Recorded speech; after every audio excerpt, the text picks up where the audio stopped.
Just want to welcome everybody that is coming into the session. We'll be starting in just about a minute or so. We'll let our team from Monroe High School Health Science Academy talk a little bit about all they do in that program in their school. So we're going to give a few minutes for everybody to come in here and we will get started. Just want to make sure that everybody, as you come in, knows that this session is being recorded for later use, and you will have an opportunity, if you miss anything, to go back and review the video later.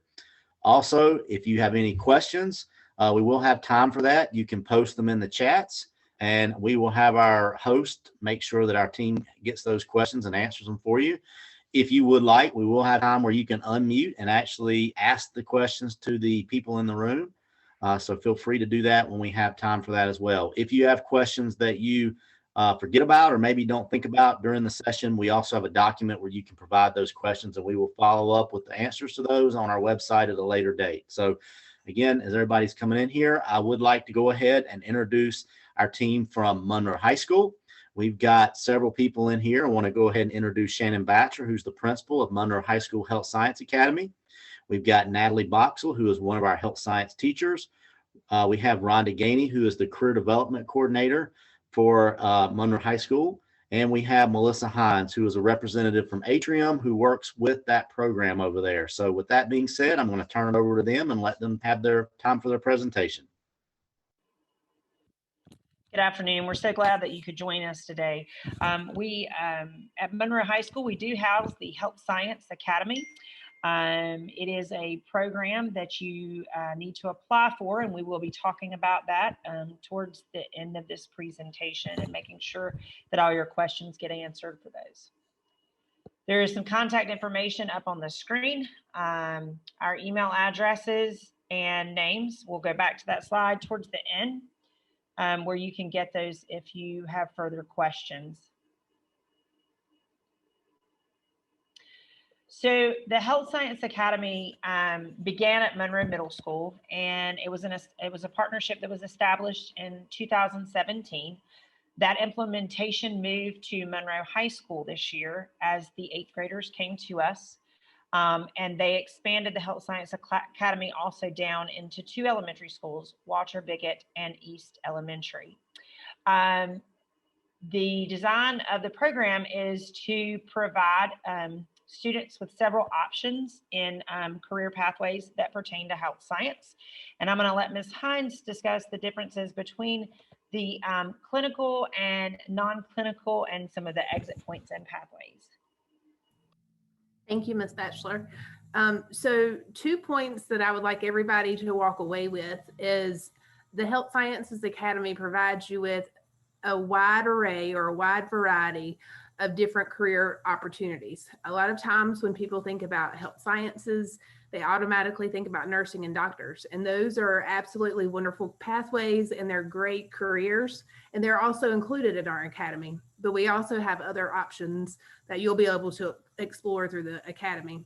The second point that I want to make really clear is there's multiple exit points. So you don't have to, sometimes when people think about the healthcare field, they think about spending 8 years in school.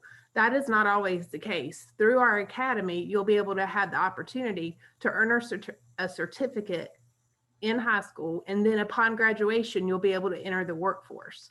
If you choose to pursue further education after that, you may choose to do a 2-year degree at a local community college, or you can pursue a 4-year degree or beyond. That is up to the student and what's best for that student.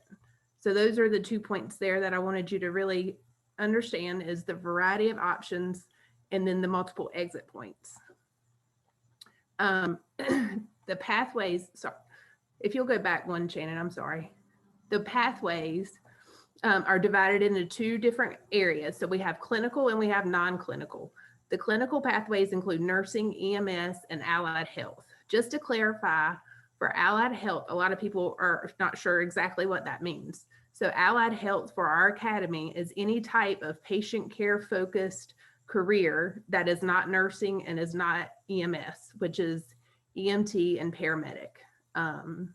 So allied health includes radiology, lab tech, therapy, all of those other non-nursing careers.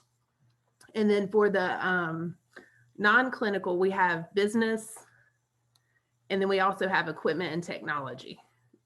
So those are your non-patient care opportunities in healthcare. And then the exit points there, certificate, 2-year and 4-year degree. Okay.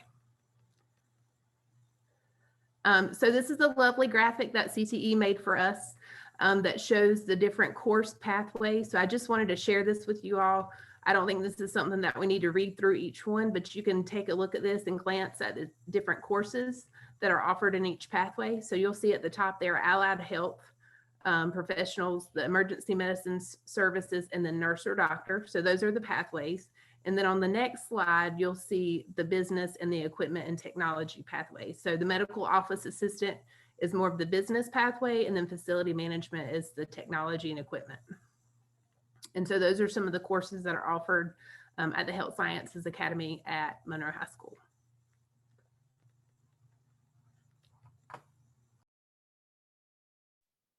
All right, this is my turn.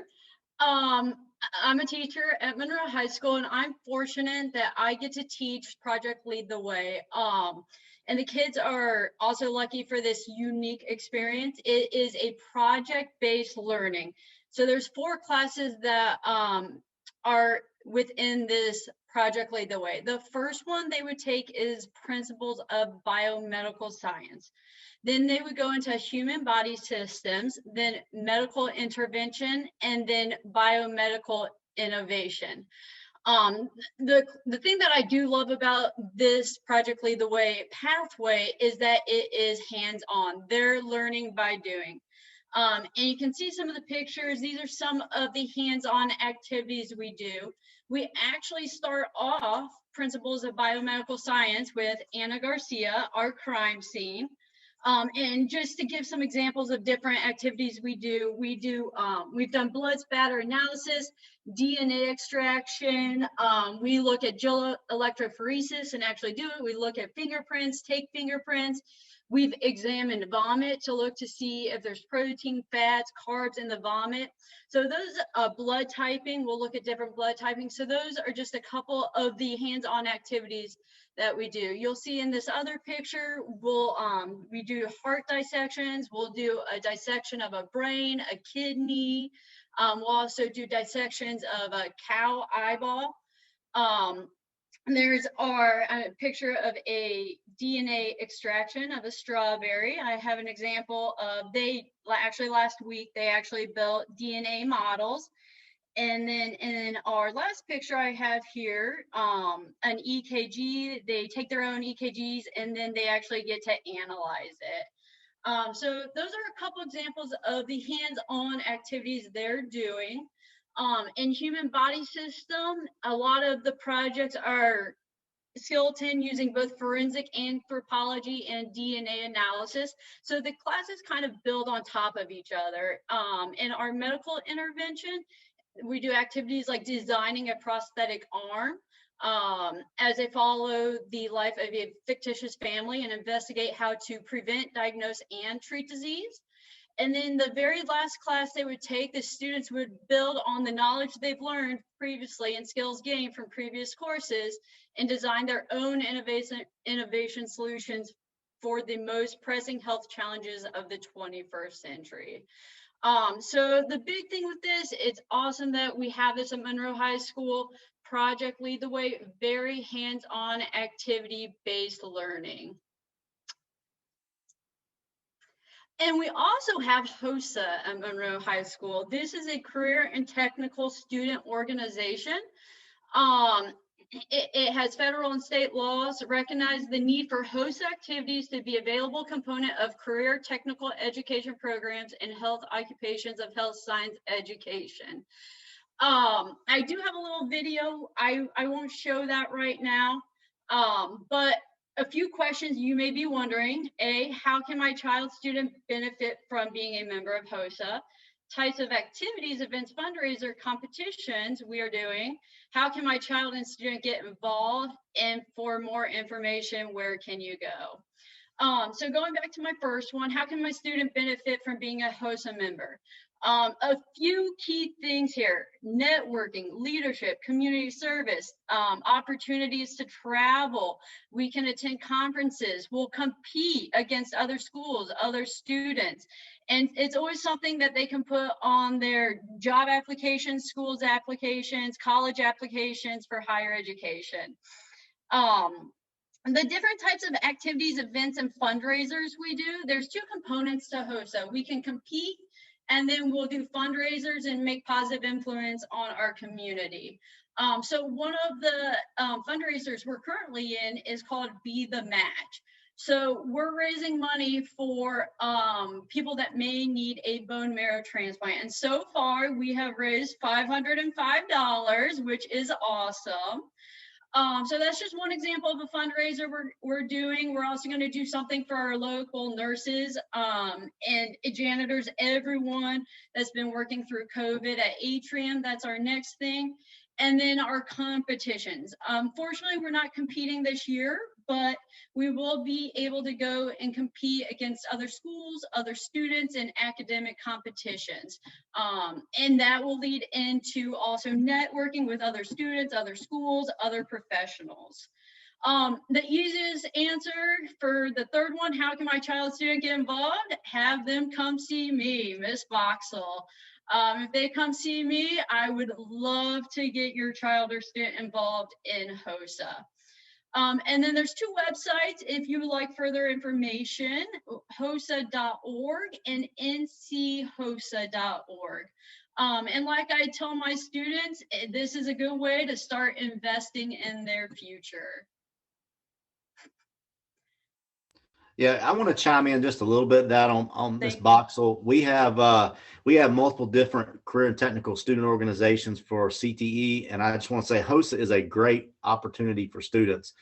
The CTSOs in general allow our students to really expand on what they learn in the classroom, and it really provides an opportunity for them to get immersed in what they're doing. And I full-heartedly support students getting in that.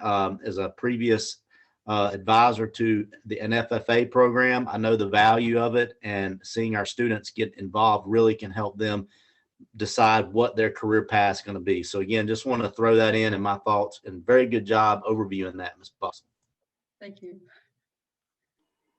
Absolutely, Mr. Davis. As a previous DECA advisor, CTSOs and student organizations are wonderful, wonderful way to extend the curriculum into other settings and actually apply what kids are learning. All right. So a little bit about Monroe High School. Transportation is only provided to the Health Science Academy if you're a Monroe attendance area person. So if you are slated to attend Monroe High School by where you live, then transportation is provided. If you're coming to us from any other area of the county, you would have to provide your own transportation. Everyone does have to apply, including our Monroe High School students. So we will talk about the application process in just a moment, but everybody does have to apply if they want to go to the Health Science Academy, including our Monroe High School students. There's a wide array of clubs and sports and extracurricular activities at Monroe. There are medical mentoring opportunities through Atrium. We're getting that cranked up this semester, and we have tons of experiences that Atrium provides us. We're working on a physical therapy dog visiting soon. I think there's a lab surgery scheduled for them to go see a labs or virtually see a lab surgery in the springtime. So there are several different opportunities with Atrium and experiences that make this a very unique program. So the application process, like I said, everyone has to apply. It is not a given that just because you're slated to attend Monroe High School because of your attendance zone that you would automatically be in the Health Science Academy. The application process is through Scribbles. The link is there on the screen. I'm going to ask Ms. Hines maybe to drop it in the chat as well, since that's a little unique. so that would give you a link to it. Scribbles can be a bit cumbersome at times, and so we are providing curbside support in both English and Spanish on Wednesdays at Monroe Middle School. We've done that for 2 Wednesdays. The high school and middle school kind of team up and offer support to families to help them apply. We have 2 more dates left, February 3rd and February 10th.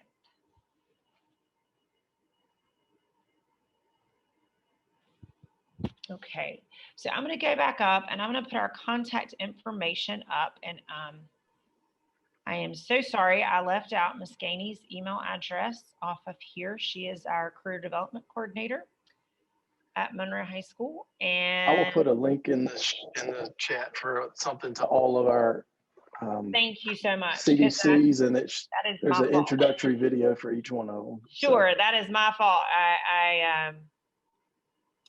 So there you go. So are there any questions that our team can answer for anyone?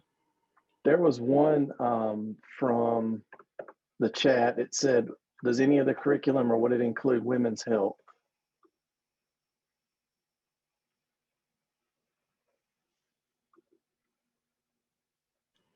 I'm not real sure, Ms. Hines, you might, or Ms. Boxwell, I'm not real sure. It may be Ms. Boxwell that needs to answer if any of the curriculum from Health Science 1 or 2 or any of the Project Lead the Way courses. I get what you're saying now. I was struggling with what was being asked. Go ahead, Ms. Boxwell. Yeah, I would say there would be a level of women's health within it at some point, maybe not specifically, but yes, there would be infectious disease we talk about. So reproductive system, we talk about a lot of different systems, conditions, diseases. So I think my simple answer would be yes, in some way, there would be women's health within the content, if that answers, if that helps. Yeah, I think that's kind of what I was thinking. Another question just came in. Yeah, go ahead. I'm sorry. And I will add that there is a little bit of women's health, men's health, and different types of things that we add in for Atrium. Like, for example, February is Heart Health Month, and we're going to have different information flyers about heart health. And that's a little different for men versus women. And then for children, just like CPR is a little different and those types of things. So there are nuggets of those types of health specific, whether it be men's, women's, children's health, or different months like Heart Health Month, Diabetes Awareness Month, those types of things. So we do have those also incorporated at the Academy. The next question is, are any of the classes in the health science track considered college level? And Ms. Bachelor, you may want to go back to that, the graphic, because it has some of those that are career and college promise courses on it.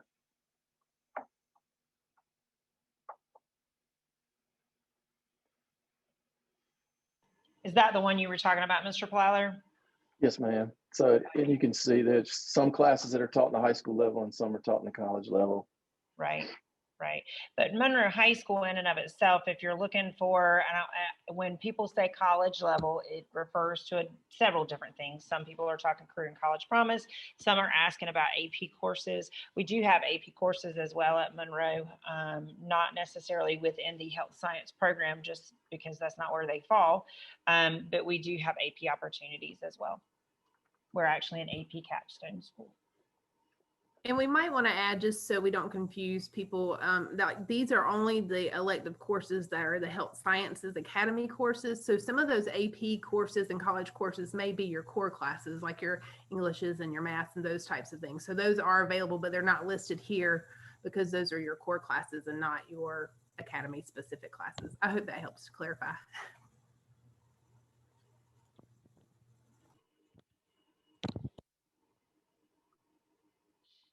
All right, Alan, any other questions popping in there?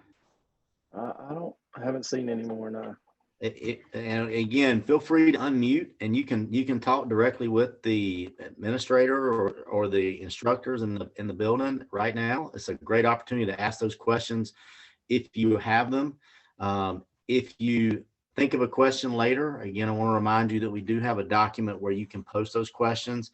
we will follow up with them and have those questions answered and posted on our CTE website. So again, just give you another couple minutes to ask questions. Monroe High School is a great place to be. I spent 4 years working there myself. It's a great place with a great community. So I would, if you're interested in health sciences, this is a great opportunity for you to really get an in-depth exposure to the courses and careers that you could get from this type of curriculum. So as you can see, we got great people there that really believe in what they do. And there's a lot of hands-on opportunities that we have there as well with Atrium. All right, so we got a few more. One that I answered in the chat to the person, but it was, could a student obtain a CNA certification for any of the health tracks? And that is yes, in the allied health professional and in the nurse or doctor. When they take nurse aid 1, they can get that there. The next one, would this slide be available later on the website? And yes, we can definitely do that. We have them for all of the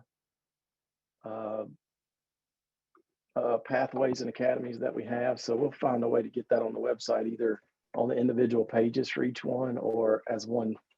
There's also a promo video that UCPS Communications did for the health science program, and they did it K-12, but it's only about 4 minutes. That is on our Facebook page and a couple all of our social media platforms. But it talks about the president of Atrium Health Union talks about the job forecast for the healthcare industry, which of course is growing by leaps and bounds. I think he said, I think the figure he used was a 21 or 22% increase or something like that. And so that video is out there as well. All right, the next question. How is the Health Sciences Academy at Monroe different from the program at CATA? I'll take this one. This is my favorite question I keep getting asked. So CATA is CATA's a little bit different in we have a few more opportunities, different opportunities outside of health science, because of course health science is not going to take up every single elective that you have. And the other huge difference is the partnership with Atrium and the ready access that we have to some of these experiences. That is a huge difference. And of course, our people are a huge difference, and the cohesiveness of the program and what we've learned from implementing it at other grade levels, if that helps. I think that makes sense. Can a student take CCP or Career and College Promise General Ed courses needed for nursing along with the CTE track courses? There would be room in their schedule, because like I say, these are not, there's not, the only year that there's not a whole lot of room for anybody is freshmen. And that is because freshmen have required classes that they have to take. And they typically only have spots for about 2 electives. And so those electives would be the health science electives. But then after that, your schedule begins to open up and have more room for electives. And I would also say, Ms. Batcher, that South Piedmont Community College does provide career coaches to help out when you're talking about career and college promises. So when you get to Monroe High School, they'll be there as a resource to talk through some of that and look at options with career and college promises as well. Ms. Gainey's also really good about helping our students with that. I know she was having some Wi-Fi issues. I don't know if she's still able to be with us or not. The next question, is this the only health science academy within Union County Public Schools? And we kind of hit on that. It's the only one like it, but there's a project, Lead the Way Biomedical Sciences Academy at CATA, or Central Academy. And does a student have to be enrolled at Monroe to take these courses? And Ms. Batchelor, I'll let you answer that one. Yes, they do. So because of the way that scheduling is, and to make the most of the experience, they do have to be enrolled at Monroe. And that is an advantage to them because Union Atrium's right across the street. And so there's a lot of things in a non-COVID world that we have access to as a result.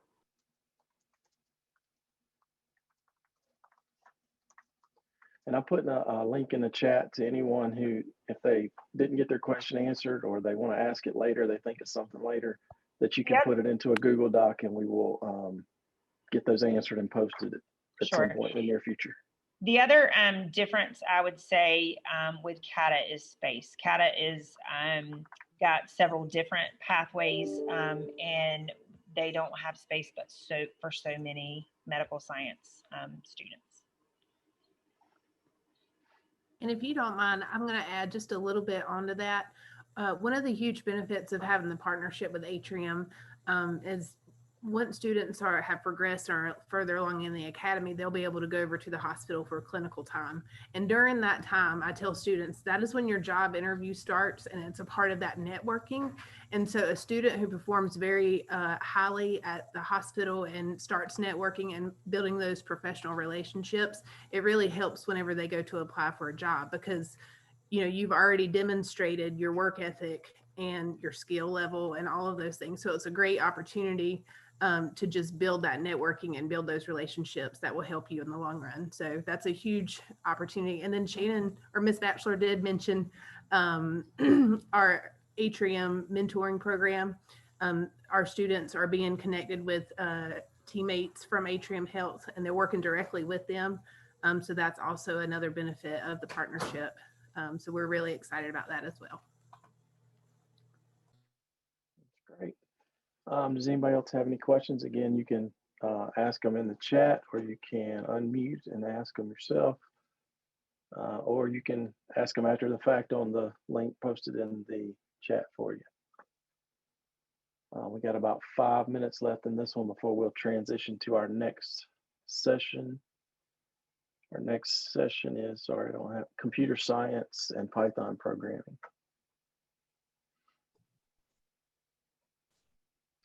Did you say you wanted me to start?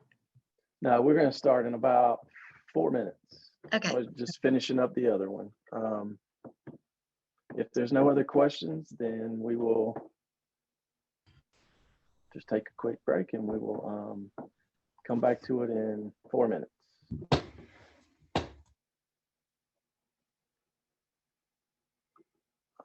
I did get another question if somebody's here to answer it.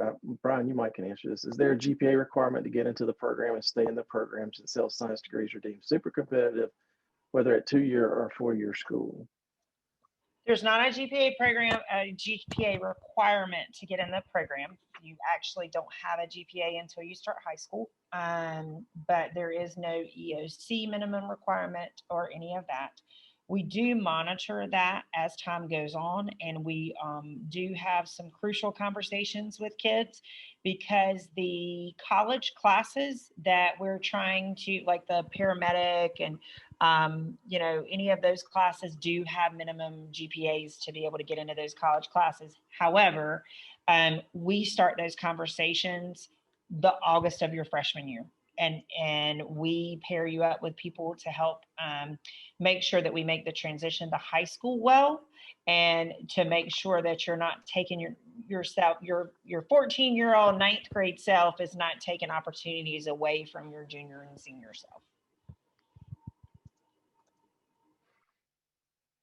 Thank you, Ms. Batchelor. All right. I think that is all for that one. So again, we got 2 minutes until we'll start the next one promptly at 4:30. Well, I want to first say thank you to Ms. Batchelor and Ms. Boxell, Ms. Hines, and Ms. Gainey for taking time to participate and share all the good things going on at Monroe High School. Again, it's a great place to go to school and learn with a great staff over there that will really help you if that is the career path that you're interested in.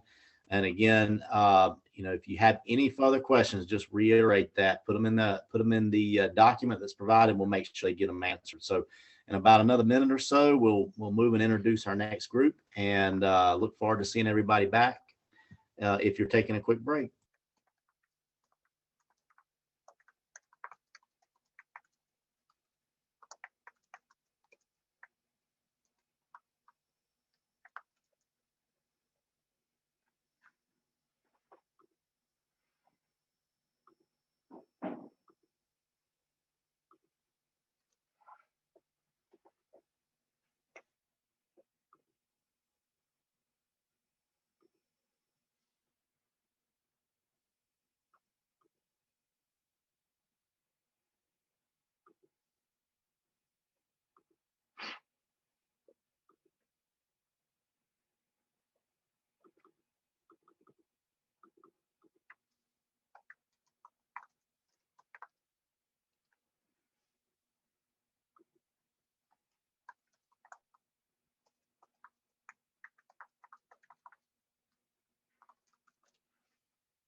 Hey guys, I just wanted to say thank you, Mr. Davis and Mr. Plyler, for setting this up. We appreciate it. Thank you for being here. All right, Thank see you you. guys. All right, I want to go ahead and begin moving this right at 4:30. We're just to stay on time. I want to introduce our next group. So we've got a couple different programs we want to talk about a little bit. We've got computer science, our computer science programs that we want to talk about. We've got Miss Comer, who is going to be here talking a little bit about that program. And we also have Miss Bounds, who is going to be talking a little bit about our Python programming. So again, I want to welcome them. Miss Comer is from Cuthbertson, and Miss Bounds is one of our CATA teachers, and they both do a great job of what they do, and they will be able to give you some good information about this program. So again, if you're new and you're just coming in for this session, I want to remind everybody that we do have the chat live where you can ask questions, and our host, Mr. Plyler, will relay those to our teachers. You also do have the ability to unmute when we have a pause, and you can ask the teachers questions face or verbally. And if you have a question that you think of later on that maybe after this session, you can post them in a document where you can have those questions answered, and we'll post those on our website at a later date. So lots of ways for you to get your questions answered. Also, be watching the chat. There'll be some important information that Mr. Plyler will post in there for you to be able to see related to this program and our CDCs who work with our students at each school as far as helping them guide them through careers. So with that being said, I'm going to turn it over to Ms. Comer, and I appreciate you being here. You're welcome, Mr. Davis. My name is Jennifer Comer, and I teach AP Computer Science Principles. I mean, that's one of the courses I teach at Cuthbertson High School. And I'm a late substitution, so I hope you'll bear with me today. So I'm going to just go over to the slide on AP Computer Science Principles. So most of our high schools do offer AP Computer Science Principles. I mean, are currently teaching it. I think all of us, if the class makes, they will offer it. And AP Computer Science Principles is really an intro course. So one of the things that's really great, I absolutely love teaching the course, and one of the things that's really great about Computer Science Principles is it's an overview of all the concepts of computer science. So it's not strictly a programming class. About 40% of the class is programming, and it can vary. I think in our county, we use something called the Beauty and Joy of Computing, most of us do, and the curriculum, and it's from University of California, Berkeley, which was a course that was essentially designed to bring more women and minorities into computer science, and also for people who were non-traditional majors that might be interested in computer science. So it really, it explores all the fields of computer science, careers in computer science, but also things like the functions of the internet, the benefits and detriments of computing in society. There's a lot of exploratory content. There's a lot of reading to the course. And it's just a way to get people really enthused about computer science. So it's pretty rigorous. It is an AP course, and it is, I would say that the content is at the college level. The course itself does have an AP exam, but it's a little bit non-traditional in that 30% of your AP exam score is made up from a programming task that that a student will submit to the AP board for evaluation. And there's not just the task, but there's a lot of writing and explaining around the task. So it's not just being able to program, it's being able to explain how you program and your iterative process in programming. I think it's a fabulous course. I love it, and I highly recommend it. I will say, as far as there is no official prerequisite for the course. However, students that take the course need to be prepared for a large amount of reading material. They need to be prepared for work outside the normal block, if you're on a block schedule or outside the normal class, as well as being able to actually, you don't have to be a math star, but you do need to have a basic and very competent understanding of algebra. Because there's some mathematics in there that you need to be able to work with, especially with Boolean operators. So that's definitely an algebraic concept up through maybe algebra 1 or 2. Freshmen can take the course. I think that's one of the most common questions that we get. However, it's recommended really for 10th grade and up. It's not that a freshman cannot take this class. It's just, I think sometimes the amount of work and the intensity of the pacing and the rigor can be quite challenging for such a young student. And so I always like to remind my students, this is a college level class, so you should expect to do, college level work. And the goal, of course, is to not only for the students to become enthusiastic about computer science, but also to, prepare them maybe for going further in computer science. There are subsequent classes. There's AP Computer Science A, which is offered in some schools, which is a deep dive into programming. And then, of course, we do say that, sometimes it's good to take Python, which my colleague will talk about Python after me.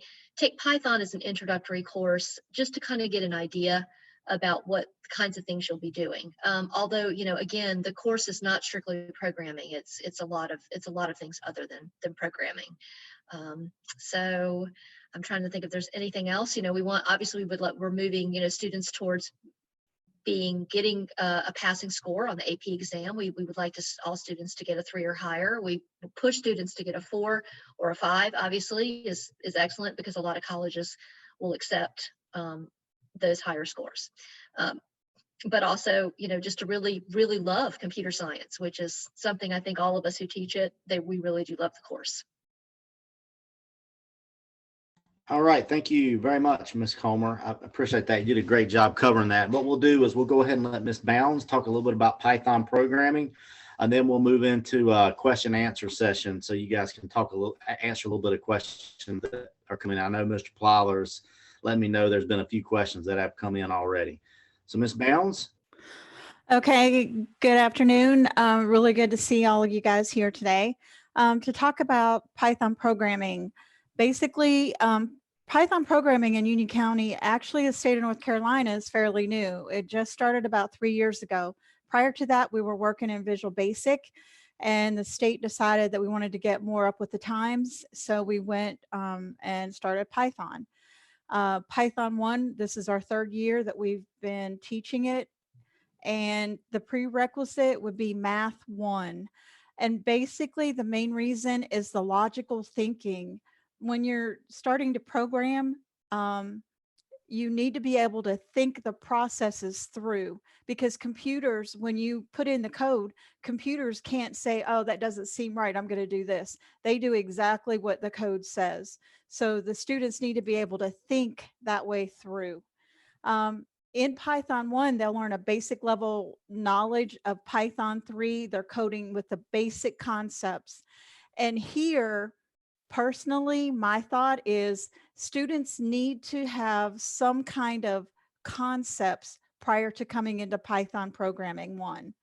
They need to understand what looping is. They need to understand what the conditional statements are. So I would recommend, a lot of the schools in Union County are teaching Visual Basic.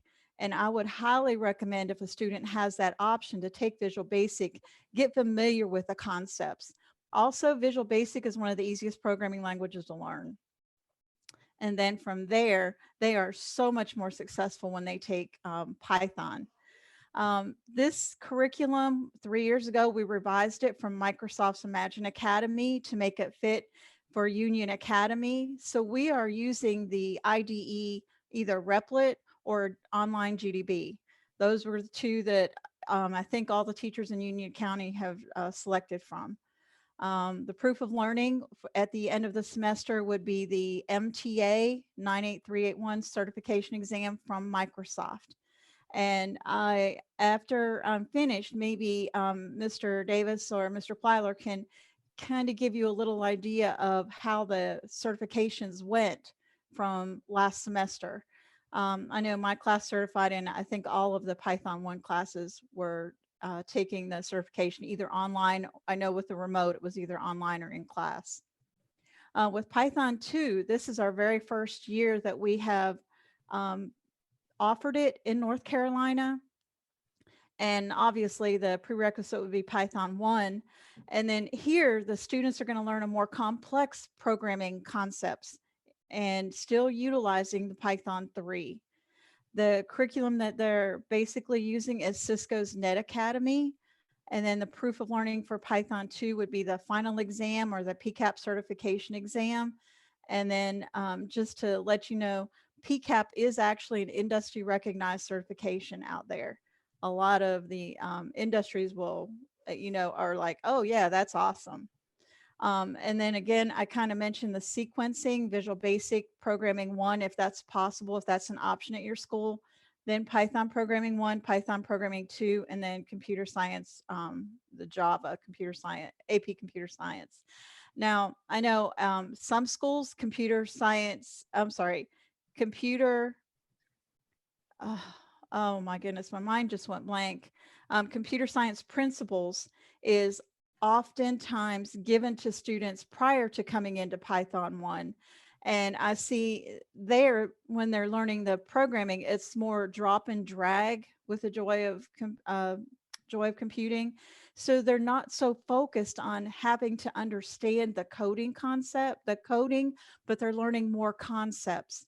And when they have that concept and coming to Python 1, they're a lot more efficient, effective, and a lot more successful. And I think that's all I've got for right now. All right. So thank you very much. Sorry, Ms. Plot. I didn't mean to talk Go over ahead, you. Brian. So thank you very much. Both of you guys did a great job talking and explaining your programs. And I really, I think that there was some good information presented for the people out there who are listening. So we're now moving into our question answer time. So we've got several minutes here up until the time of our next session. So we'll take some questions. If you want to ask a little bit more, maybe you didn't hear what you wanted to hear about our courses. So again, feel free to put them in the chat, or you can unmute and ask straight to the teachers and learn as much as you can about them by getting them your questions answered. So we have 4 already. So yep, go for it. All right. The first one is, if a student took the course CIS 110 within the CTE track at South Piedmont Community College, is that not the same course as AP Computer Science Principles? I don't think they are. I think CIS 110 is just a basic computer course, like learning about computers in general, but I could be wrong. AP Computer Science Principles is a specific course that's based on a specific curriculum that is from a college course at the University of California, Berkeley. I mean, the outline of the course is quite extensive, all the way across every area of computer science. So I'm going to say no, I don't believe so. All right. The next question is there a computer science pathway that is not AP? Can freshmen start this pathway? I mean, freshmen can certainly take AP Computer Science Principles. It's not off limits to them. I know that there is Computer Science Principles that's non-AP. That's not offered where I am. I'm not sure where exactly that's offered, and Mr. Davis would have to jump in on that. But the AP level is to give the rigor that would be, I guess, that would be wanted in order to move forward with computer science. I mean, I think Python 1 is an honors class, and so I would say probably what Ms. Bounds is talking about is it's the material itself is not simple. So students need to have that sort of concrete brain to take that class. So I'm not sure. I mean, I would say freshmen can take AP Computer Science Principles. They just need to know if they're going to take that, they need to be prepared for the rigor of the course. Okay. The next question is, what do you suggest students, what do you suggest a student would sequence? What should the sequence of these courses be? Should they take AP Computer Science or Python programming first?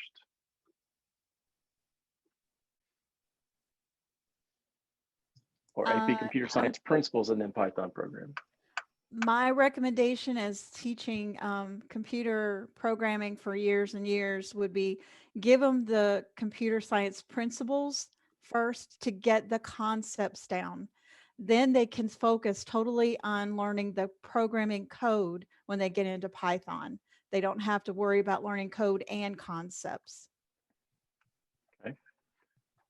Yeah, I don't disagree with what Ms. Bounds had said. I know that it can be probably helpful if I know I have some students who are simultaneously right now taking Python 1 here at Cuthbertson and also taking my class at the same time. They're loving it because they're getting kind of both sides. But again, only about 40% to about half of the class is programming.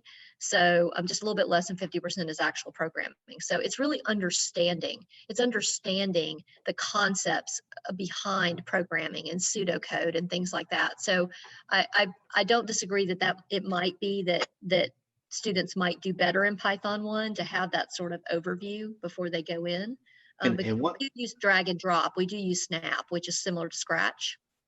I do want to just chime in too. One thing that I would encourage you to do if you're looking at these and trying to make a decision is spend some time talking with your career development coordinator at your school. They're going to help you and try to help you guide you through which pathway is best for you. I also want to throw a plug in for a new service that we have this year called Major Clarity. Major Clarity is a tool that all 6th through 12th grade students have, where you can go in through your MyNCA cloud and access via Clever. And what it does, it allows you to take some simple assessments and personality surveys in there, and you can start looking at careers that you're interested in. So it will even allow you to go into, say, computer programming, watch some videos about those careers. It lets you do some simple little activities in there and help you determine what type of computer computer science or programming career you might be most interested in, so that you can maybe decide using that which courses might be the best for you to start. I do agree with what the teachers say. I do think there is a possibility, if depending on your schedule, you could take both. So again, that's working with your CDC, working with your guidance counselors to make sure that you look at which pathways are right for you. The next question, and I can answer, is the Python programming only offered at certain high schools or throughout the county? It's offered at every high school, depending on registration numbers. If there's enough students who register at any of our high schools, it can be offered. The next question, for Python 1, would you recommend Computer Programming 1, also called Visual Basic Programming, as the prereq? If your child does not have any programming experience, I definitely would, because Visual Basic is one of the easiest languages to learn, but they really do a great job with concepts. One thing with Python 1, getting in there, I really, the students will take a certification exam at the end of the semester, and that's huge. Those kids it just makes them so confident in their abilities when they can gain that, and they do. So definitely, if your student has no programming experience or very little, yes, take Visual. All right, what college course would you receive for credit for AP Computer Science? Do we know what course that is? So, I mean, with the AP board, it depends on the college as to whether or not they accept any course. And it also depends on the college as to whether or not they accept the score. So the listing of what colleges accept principals and the level of score for college credit is you can find out through the AP board. You can find that on their website.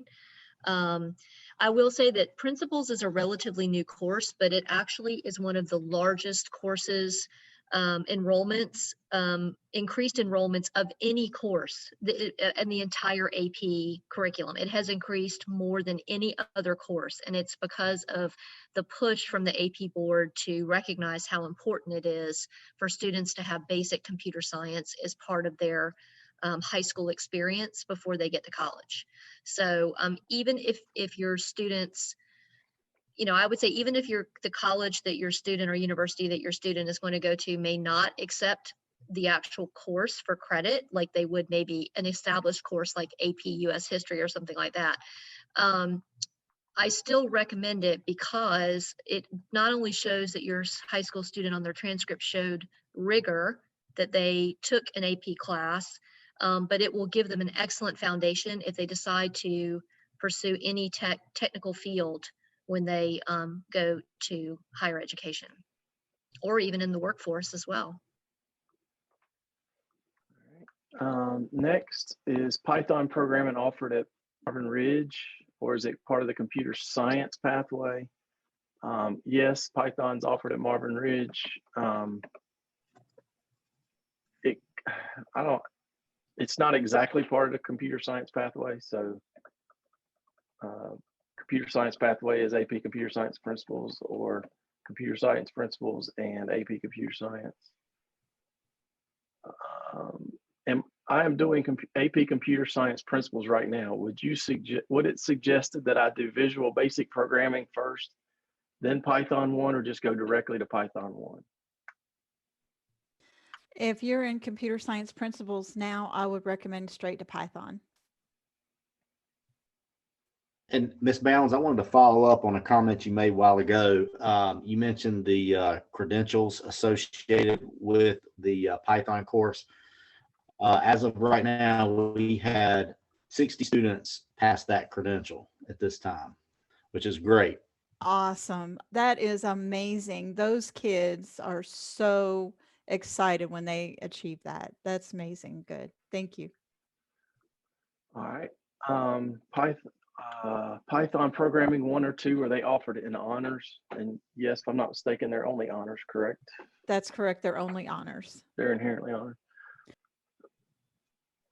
Is computer science semester long or year long? And I guess we're talking about AP Computer Science or AP Computer Science Principles. That AP Computer Science Principles is depending on your high school. If your high school is on a semester schedule, not on an A day, B day. If it's A day, B day, it's year long. If you're on a semester schedule, it should be offered in the spring. I'm not sure if anyone's teaching it just in the fall, but it is a semester.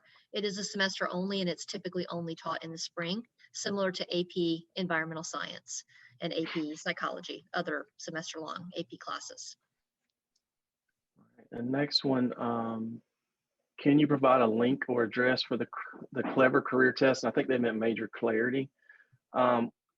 Students would access that through NCED Cloud, and they would know how to log on to NCED Cloud. One of the applications in NCED Cloud is Clever, and through Clever, they can access Major Clarity, which is where those career tests are located. If they have other questions, they could talk to their career development coordinator and they can walk them through it as well. Yeah, and that's good. Thank you, Alan, for covering that. One thing I would say, if your student may not be familiar with that terminology, just where they go to log on to get into their Canvas sites when they do their coursework, it's the same login, and it should be a button on there. I have a son who has that, and it pops up right there. You can hit Clever and they can get right into Major Clarity. And that's for every 6th through 12th grade student. They have access to that. Next up, what is the CT, or is there a CT apprenticeship or internship in computer science? I'll take that one. We do have a very strong work-based learning coordinator or work-based learning program in Union County Public Schools, and we do have internships. We have what we do with our internships is our students, when they get to the end of their junior year, starting that summer and then in their senior year, they qualify for the opportunity for applying for an internship. We like for our students to have matriculated through a pathway. So if they've taken, say, Python 1 and 2, then they would qualify for an internship. At that point, what we do, we work with our work-based learning coordinators, and they work with our local industry partners. And what they do is they go in and try to help place them. There is an hour requirement, and there are activities and lessons that they have to do on top of spending time in those facilities.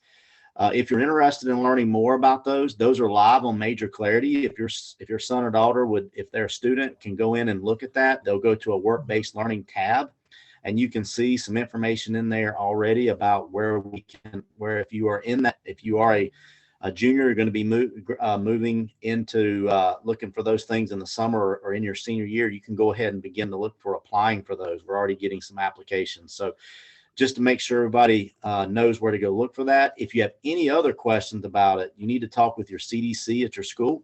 If you're in middle school, feel free to shoot them an email. I think Mr. Plyler has posted the link to where you can get to the directory to learn who your CDC is and get a little bio that they have, and they'll respond back and they'll help you with that, with if you just are having some questions about internships. All right. Can a student take these courses with NCVPS if numbers are low with enrollment at your high school? And I think the answer is yes. I'm pretty sure the answer is yes. It would be just depending on what NCVPS offers. You know, that would be the thing we would look at that time. You know, we typically, as long as we have spots there, we'd love to have you in our classes. So we've got some great instructors, but they can look at that. That'd be something they want to talk with their guidance counselor about.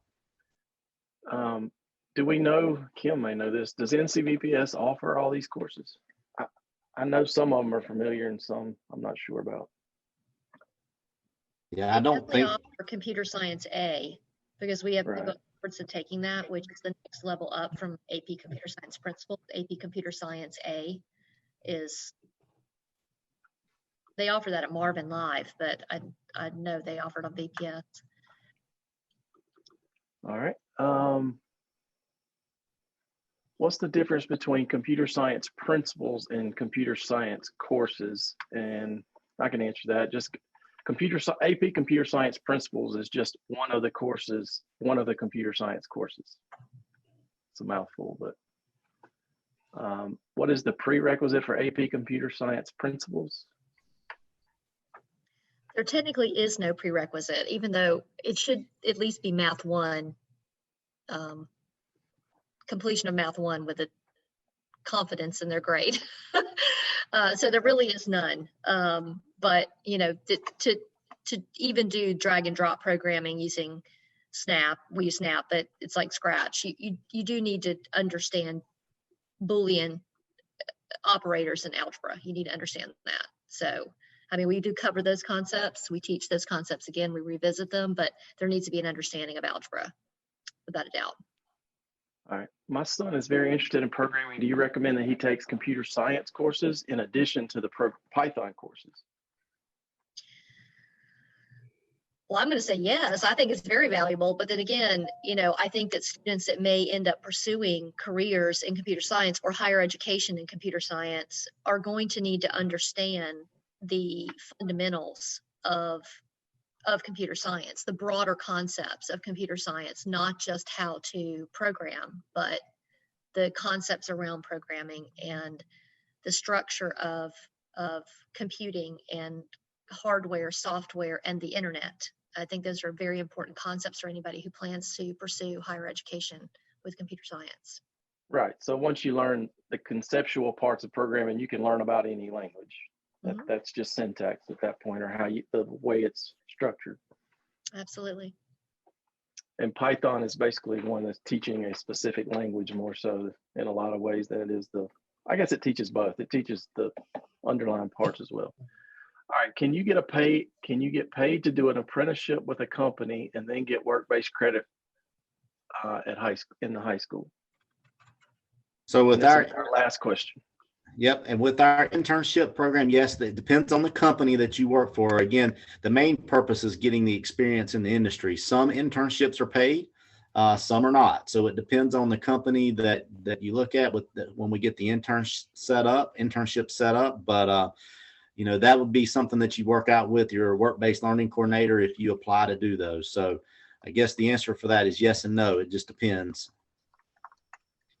And with that being said, we're going to wrap up our questioning here. We've got about a minute before our next group rolls in. I want to thank Ms. Comer and Ms. Bounds for all your time. You guys did a good job answering a lot of questions. You can tell this is a very popular topic, and it looks like you're going to have a lot of students wanting to get into your program. So thank you for taking the time to do that. If we didn't get to all your questions, please put them in that chat document in there, and we'll make sure that those questions get answered and posted on our website for you to look at a later date. So we will be transitioning. If you need to take about a 1 minute break, you've got time to do that. We will transitioning to our marketing, our sales, and sports and entertainment marketing teachers here in just a few minutes, or just a minute. So give you just a second for a quick break, and we'll be right back.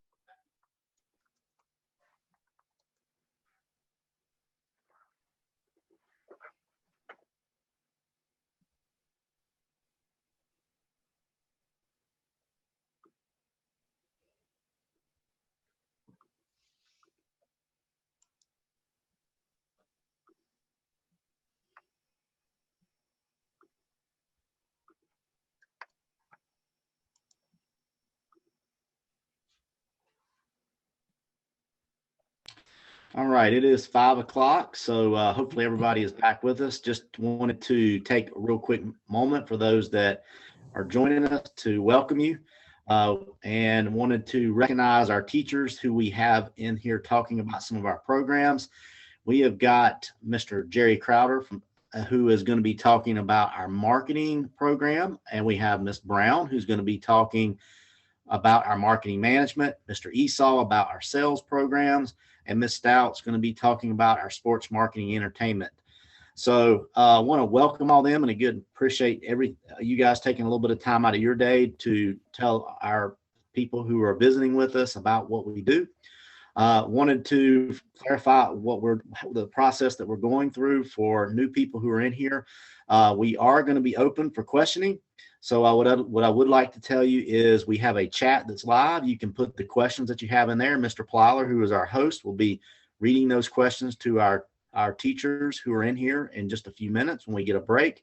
If you also have the opportunity to unmute, and during that time when you unmute, you can ask questions verbally. So feel free to have a conversation with the teachers and ask them directly. If you have a question that we have after the fact and you realize you forgot to ask it, we do have a document that's posted in the chat where you can ask the question, and we will respond to that through our website at a later date. So with that being said, we're going to go right down the list about who we've got. First on my list is going to be Mr. Crowder to talk about our marketing program. Mr. Crowder, I'm not sure, is that your screen that you have there? No, Miss Brown is supposed to be sharing her screen. Okay. So Miss Brown, if you want to share the screen. Let me see if I can do it because Mr. Esau is currently sharing. Yeah, Mr. Esau, you're going to have to stop sharing for Miss Brown to be able to put hers up there. Thank you, sir. Thank you so much. And we really appreciate everyone being here this evening. As a parent myself and attending these types of meetings in the evening, I totally understand that, after a long day, it's just even more exhausting to come and sit through more meetings. But we are so glad you're here because we truly believe in our program, and we believe that it really is just so valuable to prepare students for the real world and business, and really, it's marketing, but it applies to anything they want to go into because we teach them so many awesome things. So this is going to give you some information about the marketing pathway and the courses within it. Sorry, let me actually minimize this guy. So the marketing pathway gives students an opportunity to focus on principles of marketing, which are the basic concepts and theories. And then they develop marketing plans through projects and activities. They do role plays. They explore product development, pricing, distribution, advertising, of course. A lot of people think, okay, marketing, it's going to be all about advertising. But once the students come in and they say, oh, it's actually about everything from the conception of the product all the way through the distribution stages and reaching the end user. So there's so much in between there. And it's just really like, how does business work? Where do these things that we use every day come from, and how do we get them? And of course, with the pandemic, it's been quite exciting to talk about some of these concepts of marketing and just talk about the distribution and what's going on with the supply chains and how our purchasing has shifted away so much from wants to more needs, and just all the different factors that play on people's buying habits and businesses, marketing decisions. So the courses offered are marketing application, sometimes called marketing management. It's the second level class to marketing, and those two together complete the marketing pathway. And then some other courses within the marketing umbrella are sports and entertainment marketing, fashion merchandising, and then new classes, which are really exciting, Sales 1 and Sales 2. We do really promote and encourage students to join DECA, which is a really great club that they can join. And it's internationally known and respected. and recognized. So we have competitions, they engage in role plays, they just learn a lot about business and the terminology that goes with all these different sects of business. And so then they can go compete based on whichever category they choose. And there's truly something for everyone. There's everything from, of course, marketing, management, hospitality, tourism. There's fashion, there's accounting, there's personal finance. There's just so many things. So there's really something for everyone. And what it really does is hone in on those communication skills and public speaking skills and really get them prepared for college, because so many students, especially in this digital world and now with the pandemic, even more so, they don't really talk face to face that often with people, especially adults. And they can be quite nervous and scared to do so. But we know that they need to do that to be able to get college interviews and job interviews and just really just collaborate with team members one day. So this really prepares them for all of that. And it's just an amazing club. So I recommend all students join it. And it looks good for college applications in general, because everyone knows what DECA is. So there are other opportunities within the marketing pathway for students who would like to engage in internships.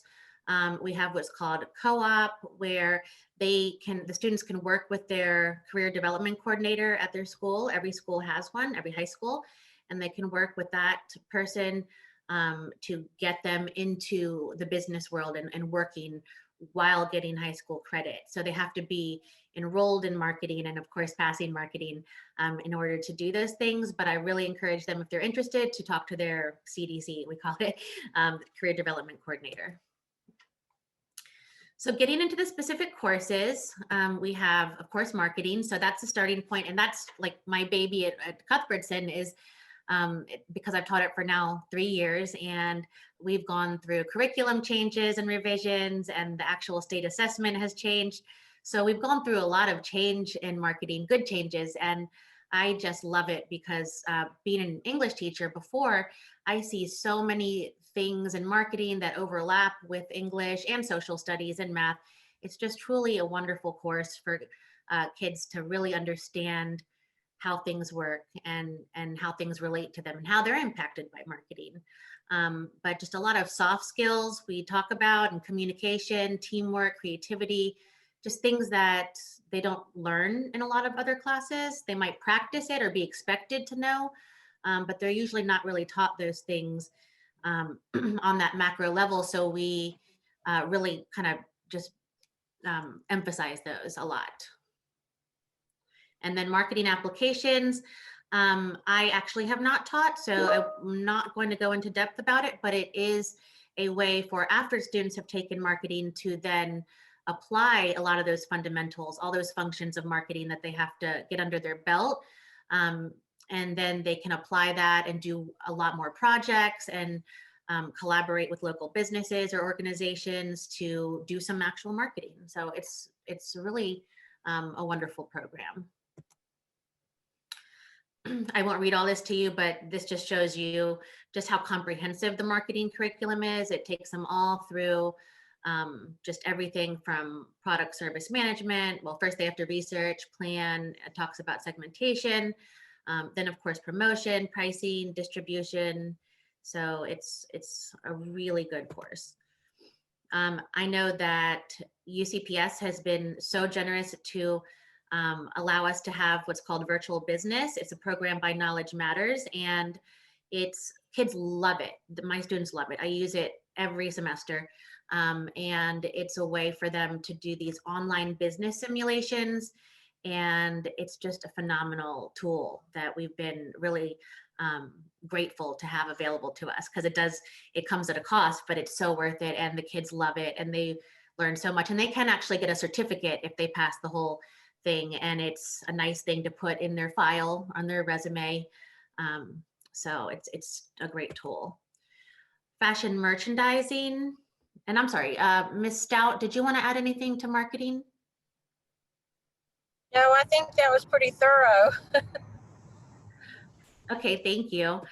So fashion merchandising is a favorite, especially among females. I do have always like a couple males in the class, but it's so fun for me. I'm teaching it right now, and it's just like when all the girls come in, it's just like sometimes it is all girls, and I just kind of like pretend I'm like in an all girls boarding school or something. It's just fun because it's like, oh wow, we're all girls here. So but it is for for anybody, of course. And the boys who do take it really end up liking it, and they kind of like being around all the girls. And call me crazy, I don't know why, but it is. A lot of people think it's just going to be fashion design, which it's not. We talk about design, but it's really about the business of fashion and the marketing of it, the merchandising, knowing how things become popular and how trends come to be, who makes things trendy, and why do we buy the clothes we do.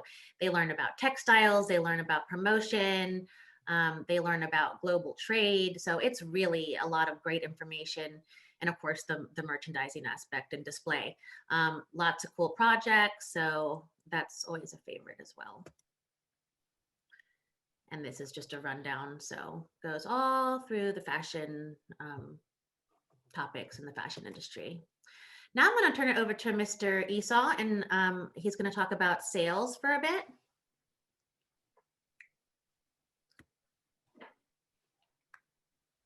I think you're muted, Mr. Esau.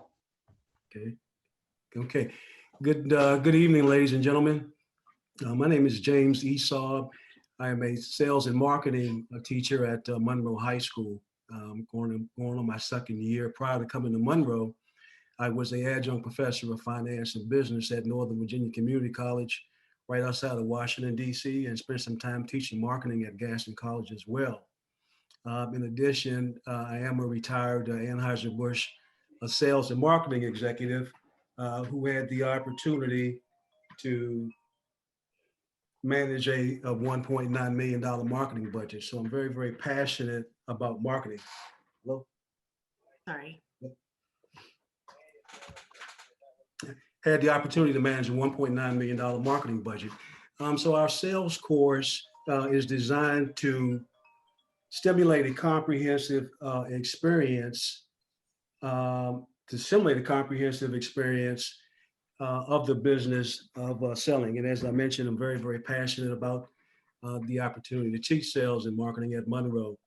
There's no prerequisite for the course. The topics that are covered are explaining the employment opportunities in the field of sales. And we start the semester off, we ask the kids to do a job research project, and we ask them to utilize the website of the Department of Labor and Statistics, go into the websites, identify some careers in sales and outside of sales that they are interested in, and determine what the requirements are, the education requirements, the skills, the salaries, and more importantly, the job growth, so they can do their homework to be prepared for entry into college and to consider what a career in sales may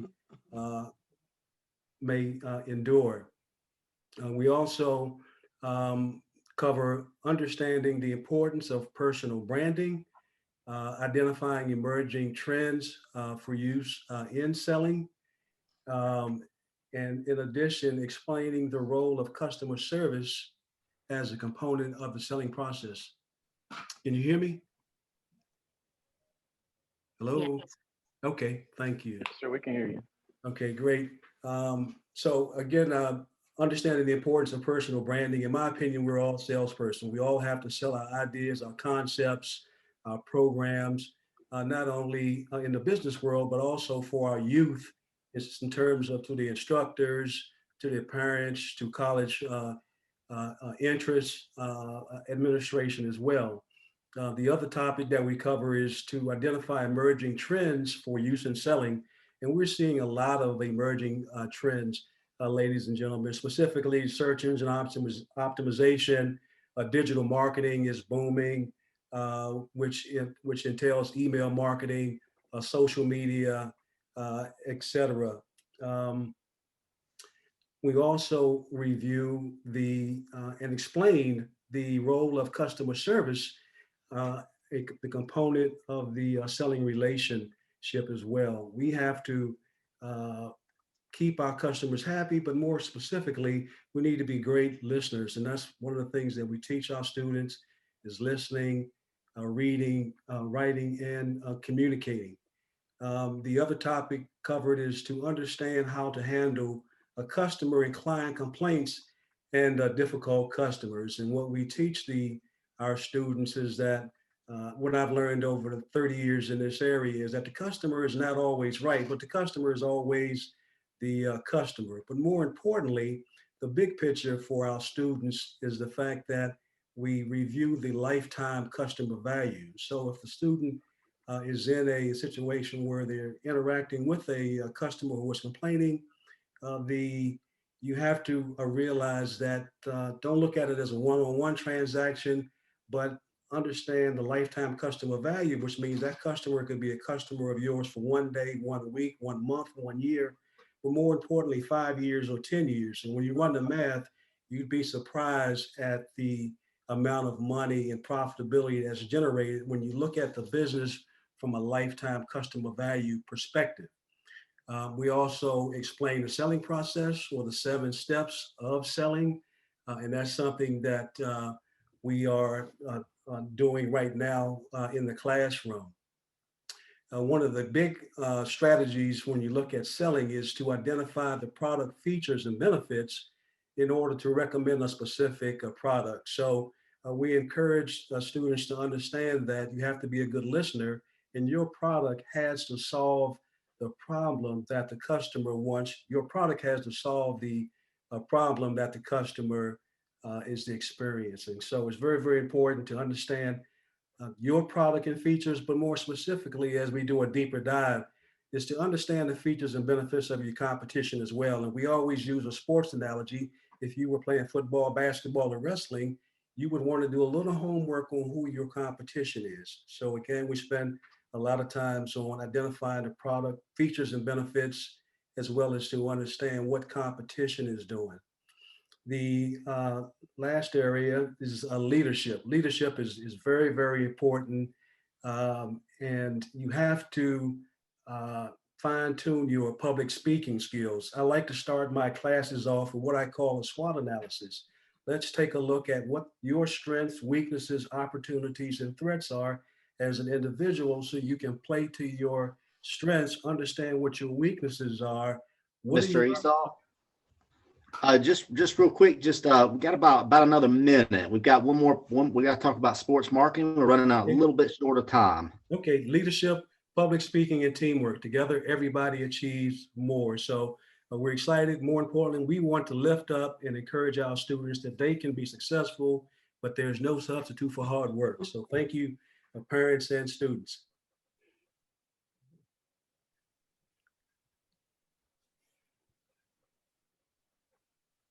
All right, and I believe we have Ms. Stout. You're talking about sports and entertainment marketing. And I'm going to also, because that's my expertise at Sun Valley, is actually the sports, not the marketing, plain marketing. Terry, why don't you go ahead and start, and then I'll chime in. Sounds good. Can you switch it over to the showing sports one? All right, thank you. Yes, my name is Jerry Crowder. I'm at Sun Valley. I'm a marketing teacher. I'm also the varsity men's and women's tennis coach. I have an extensive career in coaching, so my passion is sports. We teach it as an honors course, so you know that definitely gives the students a chance. Helps grade point average. And your sports marketing one it's your basic course that you're learning about the sports industry. You're also learning about entertainment industry, but also event marketing, like weddings and different things that come up that companies would have a big event that they would have, say, their employees go to. And students are going to acquire transferable knowledge about sports and entertainment. Definitely now with COVID, it's opened up kind of a new world of, when I'm making assignments or having students do projects, we're tying in how has it affected everything and how you have to, sometimes think on your feet as a sports person Do a lot of collaboration, because I think definitely in today's world, employers need employees that can work in teams. You got to be able to help each other. And, and we get into things like naming rights, branding, like the Nike swoosh, foundations of business, concessions, economic foundations, human relations, but also big now is safety and security of how does that come into effect, say at a venue that's, they're getting ready to play a pro basketball game. And what do you have to have with all that? Mathematics comes into play. You definitely have to have look into social studies because of the history of sports and how things have worked out in the sports and entertainment world. And then, it's also the same things like the other marketing courses as far as work-based, cooperative education, things like that. Get a lot of guys and girls in sports, get a lot of the athletes. It's a very interesting curriculum. And if you like sports and entertainment, I think your son or daughter would really enjoy taking the sports classes. Catherine, would you like to go ahead and do 2 then?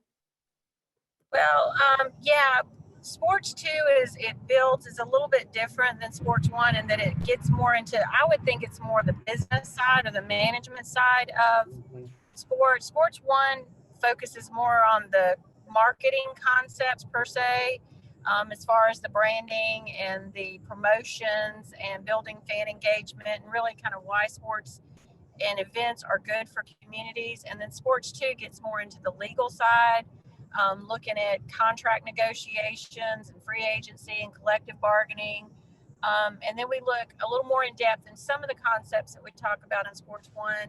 For example, market research, which we cover in marketing and sports 1 and sports 2. But basically the marketing research piece, how important it is to whatever kind of industry you're in.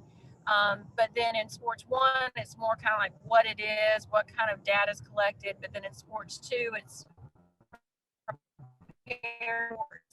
and I like to actually let the kids do their own market research. So a real that sports industry members might be going through or facing, and we'll have them do surveys or some kind of focus group and actually prepare a report on their findings. And then we also do that same type thing with sponsorships. We go out and talk about sponsorships and finding sponsors, and then we have them actually create a sponsorship proposal. So 2 is more just in depth on the concepts and actually putting some of the things that we learn in sports 1 into practice. And one thing I'll mention about marketing and sports 1, sports 2, the sales, all of it, is it's good for students because they get to explore careers that a lot of them have never even heard of, or they'll take talents and skills that they have. That's something I really try to focus on throughout the semester, is for them to think about things that they are good at or they're interested in, but never had any idea that they could translate into a career. So, within marketing, we talk about, if you're a talented artist, graphic art is part of marketing career. So maybe that might be something that you can apply into creating logos or in branding and things like that. So it's a lot of fun to open the kids' eyes to career possibilities that they never knew were out there. Yeah, I totally agree with that, Catherine. That's a great point. There are so many different things under marketing. Well, I want to take just a minute. We've got about 5 minutes left. I want to have a chance for a few questions. Mr. Plyler, do you have any other questions in there for us for the next couple minutes? Yep, I got a few. First question is, what college courses or AP courses would you recommend a marketing or business student to take besides just these CTE track when being part of DECA? Something like macro or microeconomics, accounting, statistics, calculus, anything like that? I would say definitely accounting and the computer, any kind of computer or Adobe. Definitely economics. Yes, economics as well, which I guess, yeah.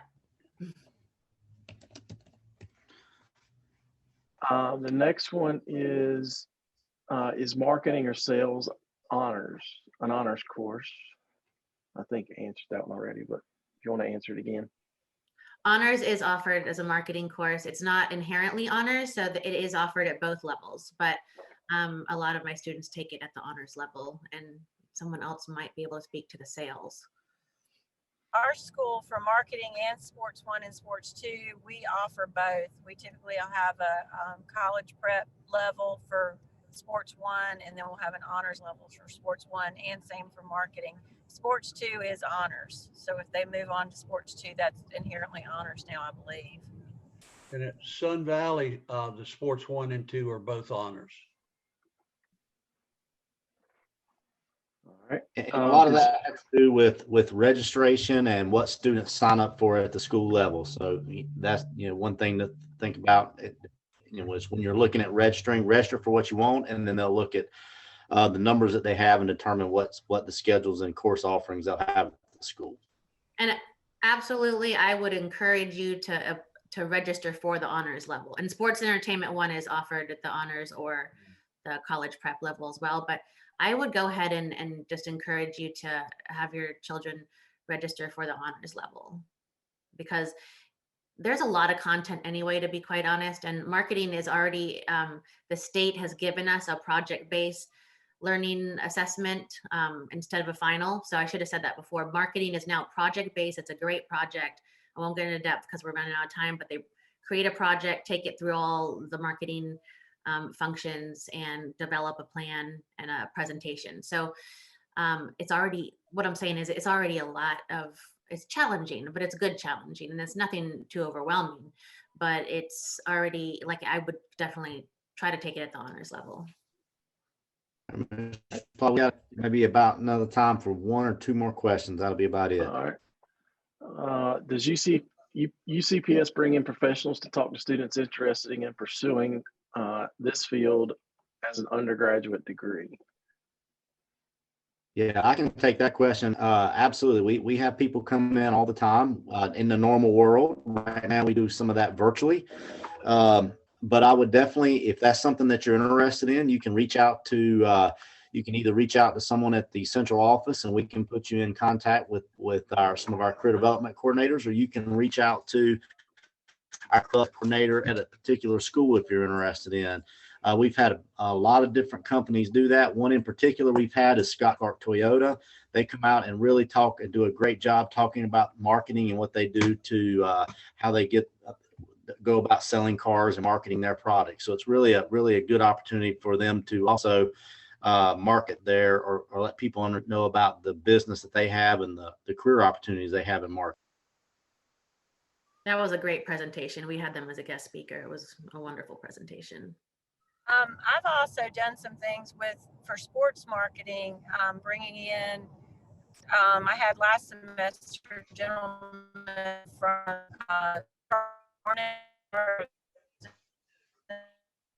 talking about research. Mr. Stout, you're breaking up on us. I'm sorry. I'm sorry. It's okay. Mr. Plow, you want to give one more quick question, and then we'll get ready to transition to our next group. Do you have any internships available with the new Major League Soccer team or local colleges that might have sports management as a degree? That would be a great question for one of our work-based learning coordinators. We're constantly looking at new opportunities. So, if we have students that are interested in things, we do reach out, and our work-based learning coordinators are not above cold calling if we don't have that and trying to set those up. So if you're looking for more information about our work-based learning program, you can reach out to Karen Adcock. She will be working with that, and there's information on our directory from the UCPSCTE.org site where you can get in contact with her if you'd like to speak with her on that. We also have a recorded session from Monday where they did a presentation on internships, and I would encourage you to take a few minutes and look at that. They did a great job overviewing internships and what that all entails. All right. With that being said, I want to thank our teachers for spending some time with us. I know it's getting late in the evening, and I know you guys have had a busy day today, and you're planning for tomorrow. So again, thank you for your time. If there's any questions that we need answered in the document, we'll make sure we reach out to you guys and have you guys help us answer those so we can post those for people at a later date. So again, thank you. And we will be transitioning into our health science, our nurse aide and pharmacy tech programs. We'll give them just a minute to kind of get set up and everybody can take a quick break. And we will be starting on time in just a moment. Yeah.